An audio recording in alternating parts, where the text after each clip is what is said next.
Hirachhara ADC ভিলেজে দশম শ্রেণীর ছাত্রী জুবাইদা বেগমের ঝুলন্ত মৃতদেহ উদ্ধার। 7 দিন পরও মৃত্যুর রহস্য উদ্ঘাটন হলো না। এই নিয়ে শনিবার ক্ষোভে ফেটে পড়ল এলাকাবাসী। এদিন যুব কংগ্রেস, এনএসইউআই এবং যুবরাজনগর কলোনি গার্লস উচ্চ মাধ্যমিক বিদ্যালয়ের ছাত্রীরা বিক্ষোভ মিছিল ও প্রায় 1 ঘন্টা পথ অবরোধ করে রাখল। তাদের দাবি দ্রুত ও নিরপেক্ষ তদন্তের।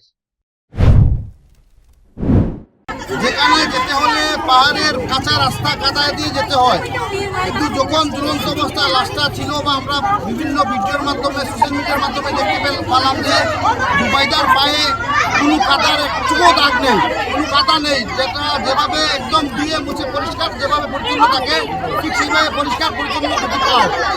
দ্বিতীয় প্রশ্ন হচ্ছে জুবাইদার পায়ের ঘন্টার নিচে কিছু ব্লাড দেখা গেছে।